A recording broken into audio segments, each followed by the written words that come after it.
Welcome back to the Paranormal Girl podcast. I am your host, Kristen. I really hope you guys enjoyed last week's episode. I am still pondering some of those stories. Just outstanding, and wonderful to be able to speak with Jim. And today's episode is going to be no exception. My guest today is also an excellent storyteller who has had some bone-chilling and odd experiences with the paranormal and is also an old buddy and co-worker of mine. We used to work at the Samuel French bookstore in Hollywood together. Those kind of people who you come across in life and you just feel like you've known them before and you could just talk about anything. Yeah, that's this guy. Um, so I get to kick my boots off a little bit for today's episode, and I'm really excited to share that with you. Let's do a quick word from our sponsor, and then we are going to get right to it. Support for the Paranormal Girl podcast is brought to you by Manscaped. The leaders in men's below-the-waist grooming have already helped you tidy up all the nooks and crannies of your body's basement, but this year, Manscaped can help you get the perfect presentation on that beautiful face with the new Beard Hedger Pro Kit. Make sure you look your best this spring by using code PNG and get 20% off and free shipping at manscaped.com. I just follow Lee around the house now saying, "Oh, look at that beard." I am so thankful he continues to put up with me. I wanted to talk today about the Beard Accessory Pack, which comes included when you purchase the Beard Hedger Pro Kit. And it includes the double-sided comb, the beard scissors, and the brush. That is the accessory pack. These might be things that the ordinary beard wearer might not think about or think about how important they actually are, but they really do help to round out the whole experience. And my partner's opinion is that they are super sweet. And I'm like, "Lee, use your words." And he said, and I quote, "I use the shit out of the brush and scissors," end quote. I don't know if he's listened to any of the recent episodes, so I'm actually unaware if he knows that I'm just literally reporting what comes out of his mouth. Some things that I learned about these items that I thought were super sweet and I wanted to share. The dual-sided comb is beechwood and naturally anti-static. The stainless steel beard scissors have an adjustable tension screw. So too loose, too taut, no problemo. Just adjust it however you want. You have the power, dudes. And the boar-bristled beard brush brings best beard back, baby. And it does a whole lot of other things, too. Things you just don't even think about. It exfoliates, cleanses, stimulates, massages, distributes moisture and oil, as I have mentioned before, tames, defrizzes, shapes, shines, a lot. Like I said, gets you some stimulation, gets you some distribution. Go get you all of the things that you need for the full chin chiseling experience and save 20% off and get free shipping when you use code PNG at manscaped.com. That is 20% off and free shipping at manscaped.com when you use code PNG. Focus on the face and use the Beard Hedger Pro Kit for the cleanest look in the game. My guest is an actor, artist, peace seeker and keeper, and an activist with some spooky stories to share. Our discussion really went to some places I was not expecting, but sometimes those are some of the best conversations that you can have. We talk haunted places of work, ghostly children, sensitivities to subtle shifts that might key you into a paranormal environment, releasing past trauma. A shadow person even makes an appearance. Please enjoy my conversation with Tim Coultas. So how have you been? What have you been up to in La La Land? In La La Land, the same as usual, just pursuing acting things. What's interesting is that there's been more. I feel like there's been more scripts or more stories based around this kind of genre, maybe of either paranormal or like space things than I remember seeing before, which is kind of exciting and terrifying because I feel like the space things I'm all about. Like growing up, like a Star Wars kid, I'm like, whoa, that would be so great to be a part of the story that's like, exploring those different things. And then the paranormal stuff, I'm not the biggest like horror fan or thing. So I feel like that stuff I am very hesitant with because I feel like once you kind of like are in that arena that it starts attracting more and more. And I'm kind of like, I'm good. I'm good. Oh, are you so you're of the opinion like energy attracts like energy? Really? 100%. Yeah, yeah, yeah. Ooh, what led you to believe that? Personal experience, like the more like just because, so it's a weird phenomena that a lot of people are like, oh, like if we're talking about something like your cell phone's going to pick it up and then all of a sudden you're going to get an ad for it. I feel like it's kind of the same thing but on a bigger cosmic level. Like if we were, I don't know, maybe we'll see the things that we're talking about today. I bet you within an hour, 24 hours, it will somehow like coalesce or manifest or something like that. It'll be weird, Really? but you'll see. Yeah, Wow. weird law of attraction thing. It's great. It's good, and it's also you get what you put out. Right. Well, will you tell me about that? Let me know Of what course, of course. Same, same. You know what? It's yeah, I don't really think about it all that much, but I think that you are right in that what you focus on, what you tend to focus on, and that is, that's just energy, that's vibration. You do start to attract these things because like for the longest time, I thought I didn't really have these kinds of experiences that we're going to talk about, your experiences. Um, and I didn't have them for a long time. And then I started the show, and it was just the strangest thing, like, because maybe I was noticing it. And that's Yeah, what I thought. Like, that's why I was like seeing it and having these experiences, or, maybe just because I was just matching that vibration finally. That's why, oh, all of a sudden it's just, ever present in my life. I kind of. I mean, it's a theory, but I tend to believe in it. Yeah. Yeah. No, and I think a lot of people would agree with you. So, yeah, well, let's just jump right in Sure. because I'm very excited. So, yes, you did mention before we started recording that you have a bunch of just personal paranormal experiences, supernatural experiences. Just I would say just go for it. Let's get Okay. into the stories.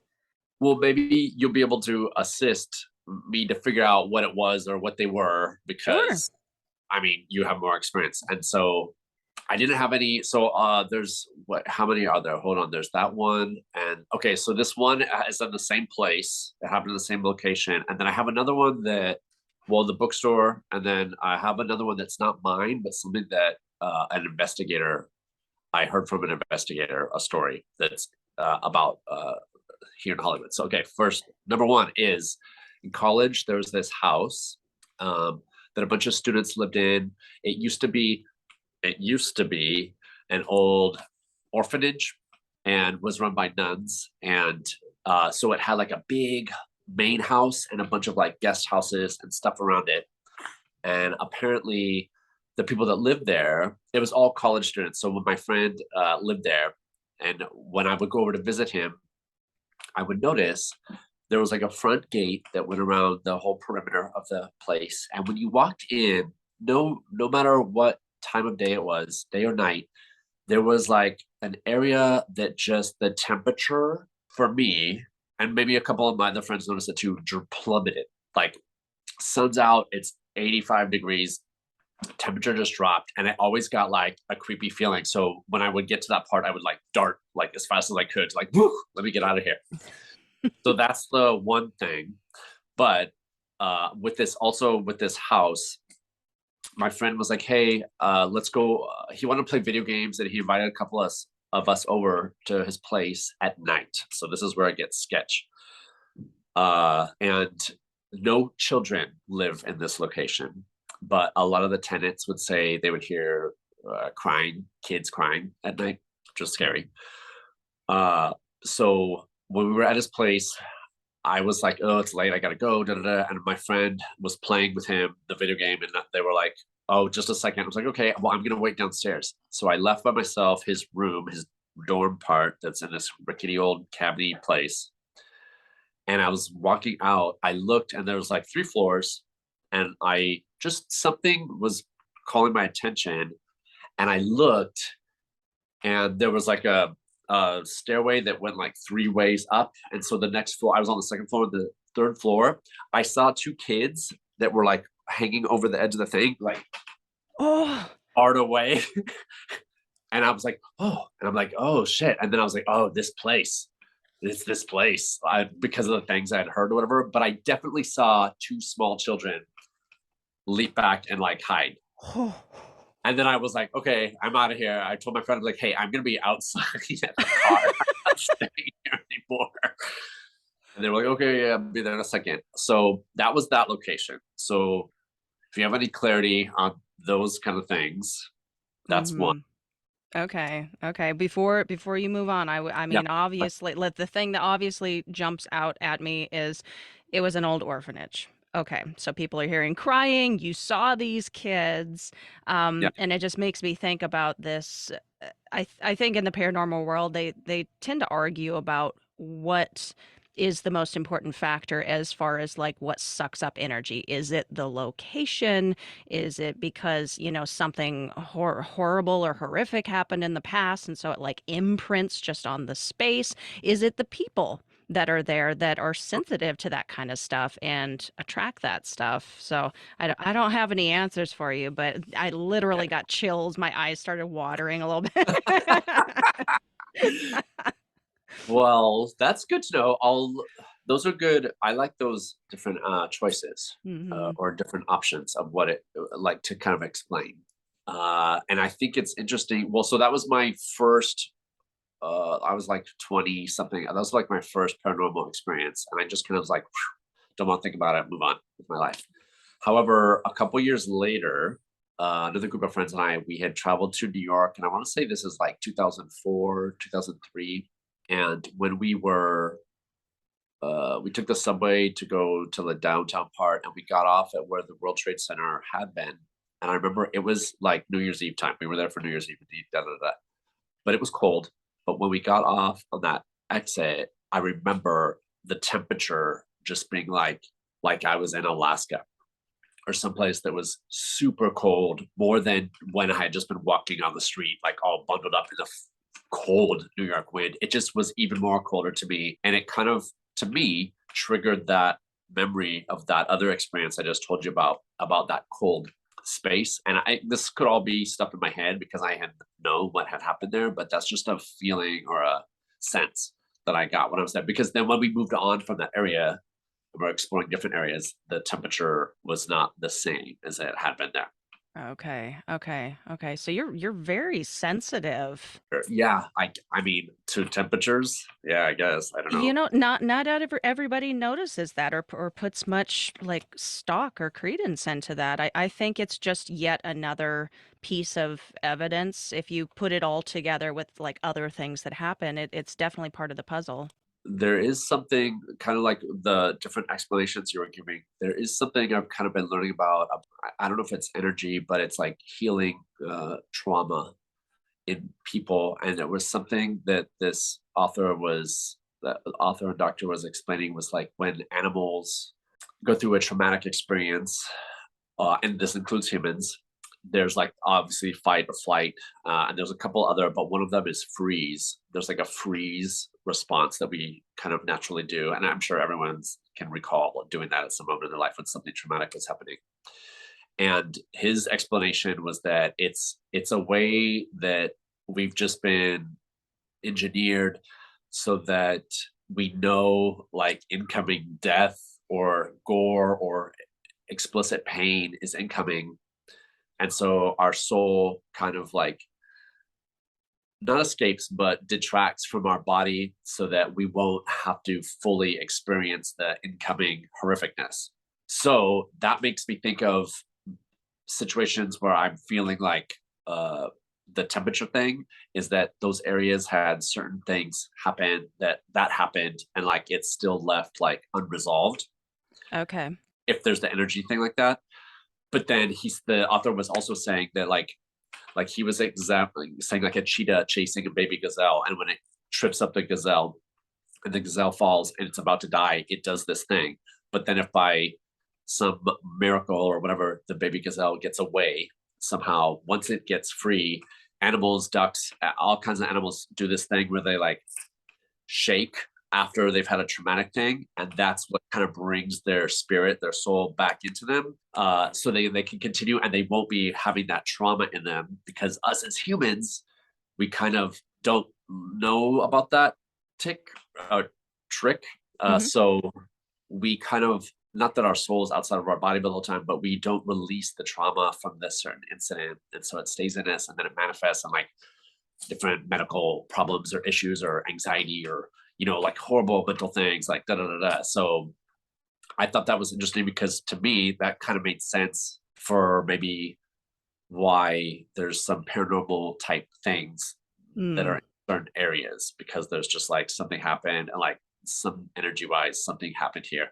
Because I also will say, to take us back, I'm talking a lot, to take No, us back, please. like acting stuff, I've always noticed when I have been in theaters, there's a very strong energy level in theaters. And I know it's because people have reenacted or acted like traumatic or loving or like rageful experiences, and that energy kind of stays there. There's some kind of energy in theaters because of Yeah. human emotion that's been repeated over there, all kinds of different things. So it's something along those lines. And I don't have the answers and I don't know, but it's something's telling me it's like there's something in there. There's No, something in you're absolutely right. Yeah, there is something so palpable when you step into a theater. And I don't know if you've noticed this, but it's not everywhere in the theater. Like when you step onto the stage, especially if it's empty, if it's dark, it's Yeah, closed yeah, house and you can really pick it up. It is just so totally. whoo. And oftentimes I don't know if they just keep the theaters this way, but there is a drop in temperature as well. I have noticed that. Oh, It's like as yeah. soon as you step through the door, it's like whew. The way But I yeah, yeah, I know that what you're talking about. I used to one of my the way I kind of like paid for theater school was to be like the janitor cleaner. So I used to clean the different theaters, and that's where I would notice it a lot because I would be there obviously at night or when like no one else is there and it's whatever. But I would always be like, "Whoa, something happened here!" Like whatever scenes or whatever was going on, like something happened. Like I could feel it. I don't know. So, can we, like, after we've gone through these intense emotions or we've had a trauma or whatever, like, I don't want to make light of it, but like, is it as simple as like we need to just shake it off? Like, what do we do? The author had said that there was the one patient that he was seeing that had uh horrible anxiety her whole life, like crippling anxiety. Like sometimes she couldn't even leave the house when it would act up and stuff. And so when he was treating her, she was on the couch and he was talking with her, and she started going into the panic mode. And because he had been studying these animal things, he said, I forget what her name was, but he said to her, like as she's laying there, like he's like, "Hey, a tiger just jumped out of the bushes and it's running towards us. We have to run and get up that tree over there to get safe." And without questioning like where she was, like, "I'm in your office," her body laying on the couch started like the motions of like kicking her legs and moving her feet to run. Hmm. Hmm. And she was like crying, panicking, da da da. And he was like, and she was like climbing a thing in her head. And when she got to where he thought, blah, blah, blah, he's like, you're safe, you made it. And then after that was like an intense 15-20 minutes of her like detoxing, bawling, crying, getting it all out. And she didn't necessarily shake, Hmm. but it was like the physical Mm. movement of that pent up energy that did it. And then what he found out later was that I guess when she was 5 or something, she had to have like a emergency surgery on her teeth, and nobody really explained to her at that age what exactly was going to happen. She just was like held down and strapped to a table with like no anesthesia or whatever, and like they took their teeth out. So she had like her soul probably like was, "Woo, I'm getting out of Yeah. here for this," and then somehow drifted back, but never resolved that tension or that energy that she had until then. And then like I don't want to say that cured her, but it improved her, like her anxiety attacks or whatever. Yeah. Yeah. So I think Ooh. it's different for every individual. I think it would be a different. whatever the thing was, I think would be different, which Mhm. I think is a Yeah, whole maybe it's just, like, subjective like that, like, for every person, it might be a little bit different technique that you use, but there's gotta be something, and I wish it were just more yeah, clear cut than that because I do think that pent up, like, heavy energy in the dark and the anger and all of that, it does cause disease, yeah, and chronic things. yeah, yeah, yeah. Yeah, yeah, you couldn't, convince me otherwise. Well, what were you say there was an investigator that told you a story of something that creepy happened in Hollywood? Yeah. So there's a place on Sunset Boulevard. Our story with our Sam French, the bookstore on Sunset Boulevard, was that I think one of our employees died there, Oh. the older man. So every once in a while at night, there would be like those creepy sounds or like books coming off shelves all by their own, or like creaks on the steps that went up to like the loft area that Mhm. me and other employees would hear and be like, that's him. Like we just kind of were like, well, he's still like looking around. So Yeah, yeah. maybe, I don't know. But I never saw anything, but just those sounds and like those things that happen. That's that bookstore part. I want to hear yours. The other one was the Comedy Store on Sunset Boulevard has a, the area where people go to see the comedy, Mhm. and then it has like a basement area downstairs. And at night, this is like 10, 15 years ago, at night, they had a watchman, and he was a Vietnam veteran. So he had seen a lot and been through a lot of things. And he was their night guard, night security guard, overnight security guard. And one night he had heard this sound coming from like the basement area. So he went to go see what it was. And I guess it has a stairway that goes like a narrow stairway that goes down to a Mhm. door that Mhm. opens into the area. So he was with his flashlight and he's like coming around and he hears like this scratching sound of the door, but maybe from like the other side. And so he's shining his light on it and he's like, the hell? And he's like, huh.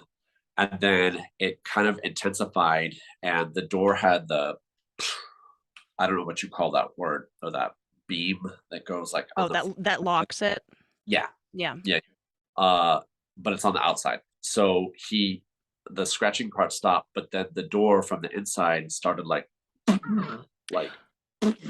pushing out and bending the thing. So at this point, he was like, "Oh hell no, I don't want to mess with this." And before he could do anything about it, he dropped his flashlight, or of course, or something, and it went dark. And when he got his bearings to see like how to get out of there, he looked that direction and he said in front of where the door had been pressing, even darker shadow was like coming together, materializing in like a very tall humanoid shape. And he got the worst heebie-jeebie, creepy crawlies, hair standing on end, everything, and he booked it out of there so fast and quit and was like, "I'm never going back there. I'm not doing that job ever again." And that took a lot for him to do that because he was like experienced in like horrible things. So he was like, "Nope, that's not for me." So the owners took that to heart and hired a a paranormal investigator and some other people to come like investigate because they didn't want this to keep happening, obviously. And when they went down to investigate, the paranormal investigator, when they walked into the room, collapsed like just fell down on the ground and was like, oh my god, I can't feel my legs, oh my god, and like was just laying prone on the floor. The other people were like, oh my god, what's going on? Da, da, da, da. And the owner later, when they helped them out or whatever, said that that space, maybe in the 20s or the 30s, had been like a mafia house where they would take people down to the basement and like Mhm. ball bats on their knees or like do bad things down in the basement area. Mhm. So they weren't like forthcoming with the security guard about that information. But I guess when the paranormal investigators went to investigate, they kind of were like, yeah, this does have a history here. And so that's something Oh, that wow. creeped me the hell out. Yeah, yeah. Well, that's just it's haunted Hollywood, Yeah. and there's so many buildings in that area specifically that have these really intense, in-depth histories to them. They weren't always it wasn't always the comedy story. It was this before that and that before that and that before that and then there didn't even used to be a road there. It was just like all orange trees and Right. whatnot. But that goes back to, like, is it I wonder if it's the location and it's soaking up this energy. Because I would imagine if it was a mafia, a Oh, hole up place, there was some stuff. things happened. Yeah. Yeah, yeah. That, the person that fell down and was like, like they were being held down, or it's very dramatic. Was it Zach Baggins? Didn't they go and investigate the Comedy Store at one point? I don't know. Maybe was it? Oh, what? I don't know if that was the name of the person that told me, but it's possible. I'm sure many people have gone there because it has that history and other places in Hollywood. Zach Yeah. Baggins. Oh, You don't know who that is? mm-mm. Oh, Ghost Adventures, the show? Uh, Never heard of it? maybe Oh, it's okay, the like alright. night cam stuff going in. Yeah, I seem to recall some group went to I think it was the Comedy Store, and it was right after or, like, a year after what was his name? Brody Stevens passed away? He was a really great comic, yeah, I don't know. They said they made contact, I don't know, I don't know. Oh, that's crazy. Yeah, it was a strange show. All right. Yeah, well, you were saying like you wanted to hear my story of the Yeah. Sam French, but I don't really have any like specific things that happened there. There was just that because I had heard about the old gentleman who used to work there, and he was beloved by all, and he died. I didn't know that he might have died there. I was not aware of that. But yeah, just it's a really old building, old, the Yeah. stone floors, the original walls, all that, very old. And whenever you had to close up at night, especially like if it was down to like you and like one other person, there was just you didn't notice it during the day when it was bustling and actors going in and out, but at night when it got real quiet and the doors were locked and Sunset Boulevard quieted down, there was just a real weird energy Oh, there. Yeah, yeah. I never heard the footsteps on the stairs though. yes. I mean, it could be the building settling too. I mean, there's always explanations for things, but it specifically was always from the stairs. So, like, Yeah. the stairs were settling a lot. I It don't know. it could have been the It, cockroaches because they were big. they were big. Yeah, yeah. That just made me think of the place that I worked at next door. The restaurant had a Oh very yeah. sordid history too. So that place was haunted as well because I don't know if you recall, but the lady that used to run that bar restaurant, she had like three sons, and like obviously everything comes in the story, but one of them threw himself off the roof and committed suicide there. And so that one I think is still on those premises because always like closing up there late at night around 3 or 4 in the morning when I would had to be there alone closing that place up, there was such an unsettling feeling. Not always, but a couple times. I remember one time I was in the office upstairs by myself, and I had this very strong. Oh, I have a shit. Other scary thing. Strong feeling of someone behind me, and I knew everyone had gone for the night. And I remember just being like, "Don't look, don't look, don't look, don't look. Just keep doing your thing. Get the computer thing going. You just got to get out of here really quick." Da, da, da, da. And at some point, I had to get up and leave that way. But I think I had psyched myself up enough to not look. But it took everything in me to finally get up and like eyes at the floor and like walk out of there. I feel like there was something else.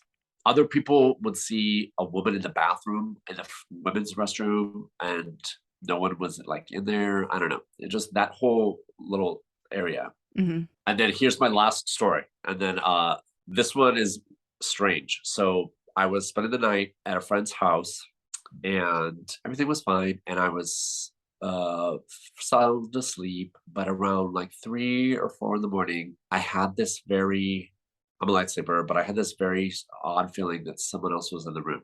But I'm casual, like it's not my house, so like I don't know what's going on here. So I woke up and looked, but no one else is there. But I felt something to my right, and it didn't feel good.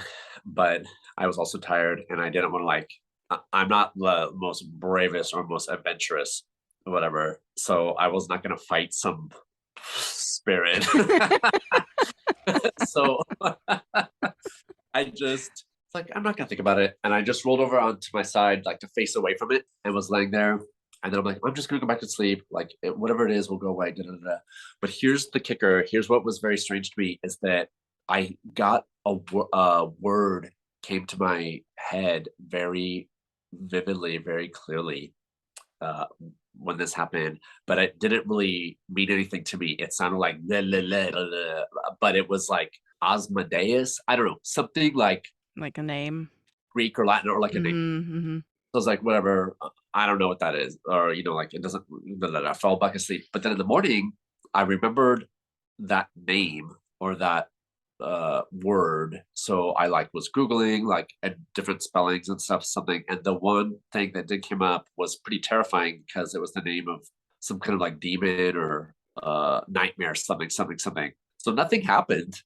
Nothing bad happened. I don't feel like I'm possessed or like anything like that, but it just was random to me that that word came into my brain, which I had no idea what it was, what it meant, or anything, just out of nowhere. So after feeling like a weird like energy, Mhm. Mhm. so that's it. So that's all my paranormal experience for now. You know what? It never ceases to amaze me. The folks that I have asked to come on the show, and they're like, I got a couple things. I didn't, nothing really happened. And then you tell the coolest stories. So, I mean, if something more exciting happened, I maybe, but I don't know, just random experiences. I think there's a lot of cool stuff out there. There's a lot of yeah.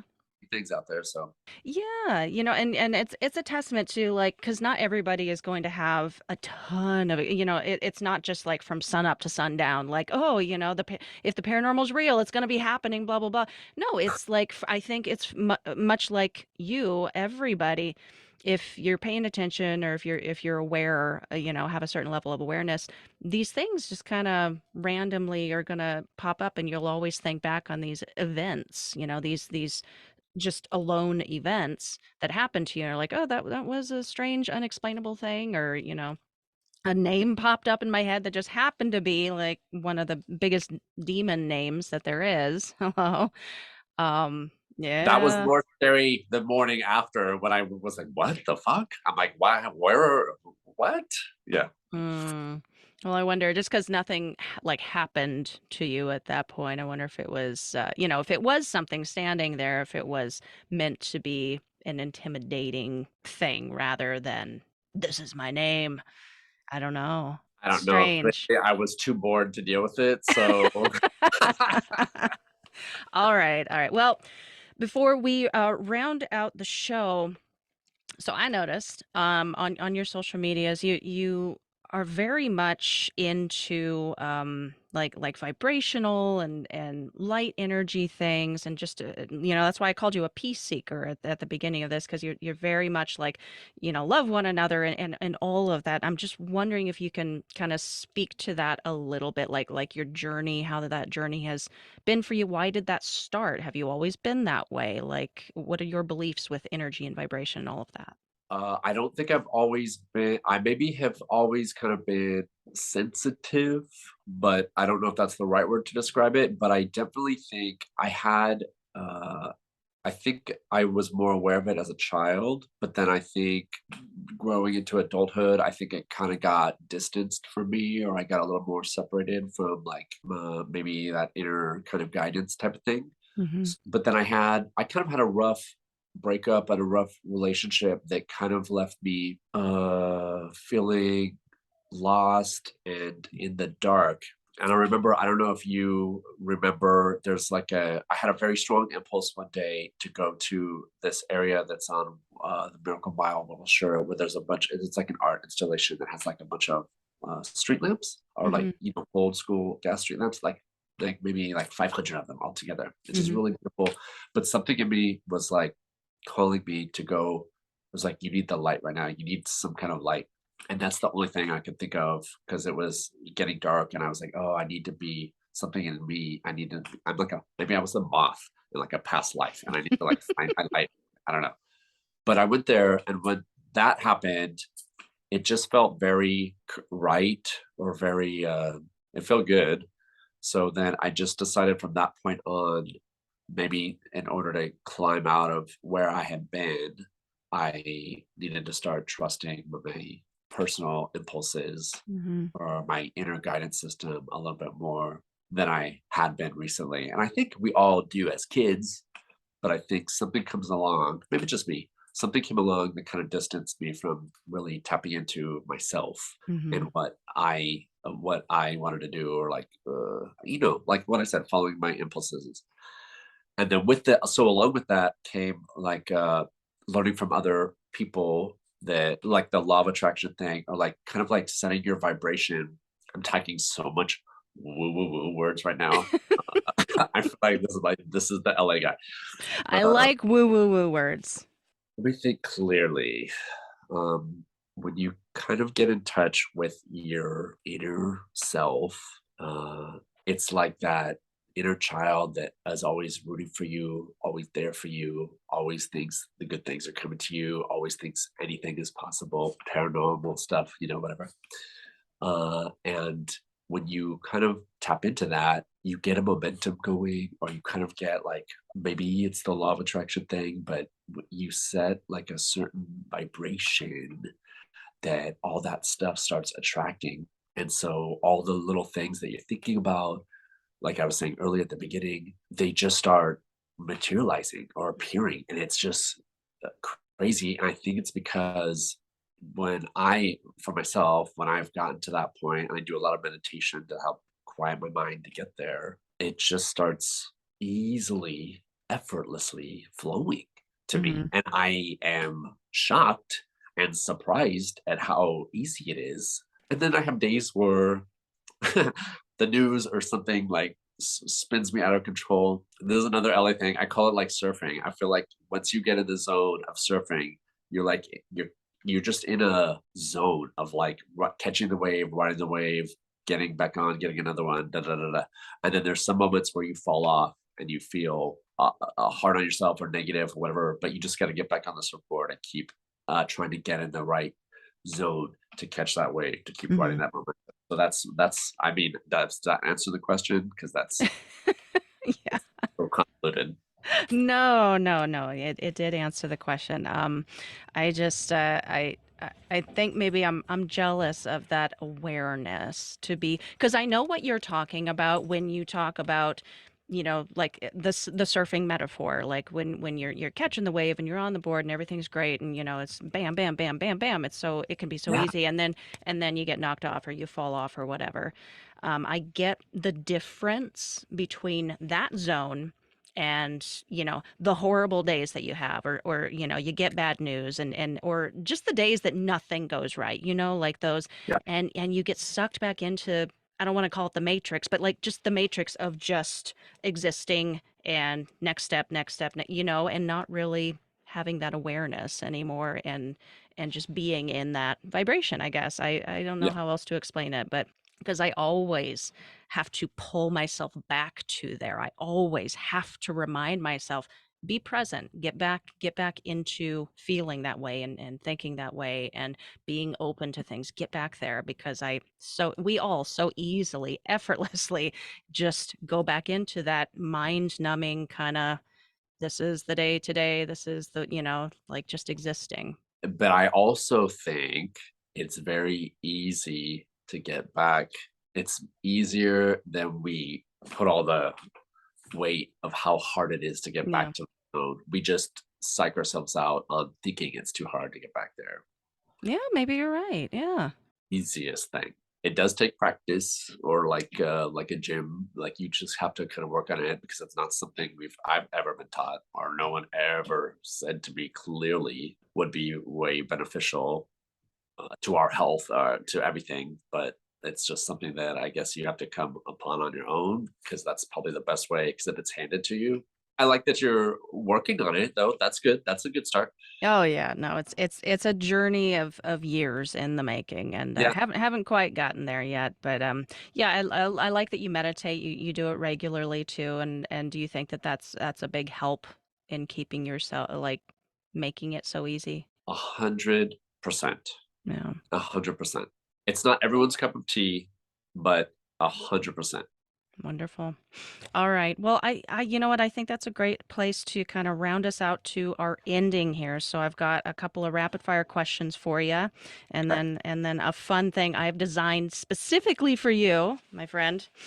So first question, what has been your biggest takeaway from all experiences that you've had with the paranormal, with the supernatural, with anything liminal, working with energy? Biggest takeaway. Um, the biggest takeaway is, I guess, a sense of wonderment or awe. Awe is a better word. Awe at the unexplainable, the, you know, what's going on. Like this whole conversation was like trying to figure out, but I think what's valuable is that all those experiences always filled me maybe scared a little bit, but like the sense of awe. Okay. No, I like that. All right. Uh, you went through a couple of years of intense chaos being at ground zero of something. You know what I'm talking about, the last few years. Yeah. And I'm curious, how can people find peace in chaos? That's a whole other podcast to talk about that whole experience because, child, let me tell you, the things I learned. That was my Vietnam experience because I felt after that, like there was like so many things I saw on the front lines that I was like, whoa, this is not cool. This is not. Anyway, but let's not get into that today. Okay. So the question was this helped me during that time and all the time. And it's kind of what I was touching base on earlier. It's like going to be towards a question to you. How do you find your stability in an unstable world? Ooh, okay. I don't know the answer to that. Which is fine. Because you can't ask the world to change to grant you stability because it won't. So, how do you find your stability in an unstable world? And the answer or the advice or the guidance is to get in touch with your inner guidance system, your inner self, because it has always been stable. It has always been there for you, and it will always continue to be.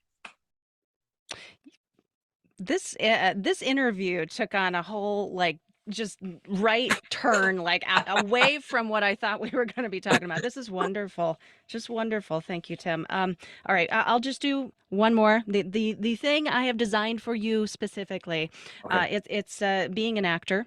Mhm. I've got a word association game for Oh, you. Okay, Supernatural Edition. So I'll say a word and just first thing that comes to your mind. okay. All right. Sasquatch. Scary. Hat Man. Hat Man or Batman? Hat Man. Hat Man? Fedora? Poltergeist. I never saw it. Rougarou. Rougarou, like something Dr. Seuss. Yeah, fair, fair. Halloween. Enjoyment. Ghost. Peaceful. UFO. Strange. Zach Baggins. I'm curious. I'm gonna have to look up who that is. All right. All right. I think that is going to do it for our conversation today. This has been fun. This has been so Thank fun you. and very reminiscent of how we used to chat back in the day. It's true. So, where would you like my listeners to find you if they want to learn more or get in touch, anything like that?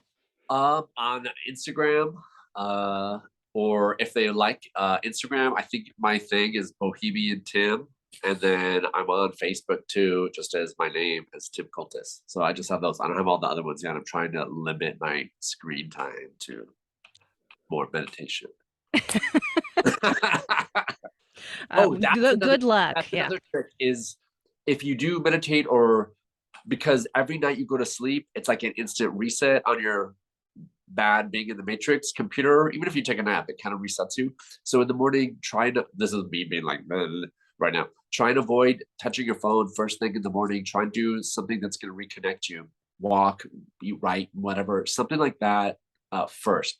Mm. Because the phone, to me, I always fell off the surfboard when I grabbed my phone first to see what time it was. And then I got this notification that always took me away from where I needed to get originally. So that's just a tip. Wonderful. Well, I mean, I was going to ask you that might be it, but did you have a final thought that you'd like to leave us with? That that That okay. All right. Very cool. Thank you so much, Tim. you're Thank you so welcome. much Thank for you so coming much. on. My Yeah. pleasure. Namaste. Namaste. Thank you to Tim for joining me on today's show. It was so great to hear and see you again, my friend.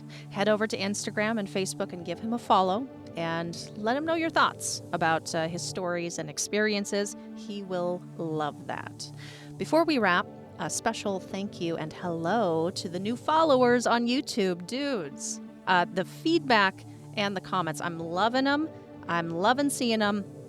Keep them coming. If you have not checked out the video versions of these episodes yet, head over to YouTube and give them a watch. I swear to you, I promise you, I do have a face. I'm not just a voice in the darkness. While you're over there, subscribe to the channel. Click the bell icon so you get notified whenever a new episode drops. And, of course, you can always connect with me on any social at Paranorm Girl Pod. Shoot me a message, paranormgirlpod@gmail.com. So many ways to connect, so little time. On a serious note, I really, sincerely, always appreciate hearing from you guys, and your feedback is always very appreciated. That, of course, is going to be a wrap for today's show. Join me next week for something a bit different than the usual Paranorm Girl fare. I have been stupid giddy about this one since I knew it was coming. I will be talking Bigfoot with Tim and Dana Halloran, the hosts of the Bigfoot Influencers podcast. Crazy cool, and I cannot wait. Until then, as always, stay safe, keep the nightlight on, and sleep with one eye open.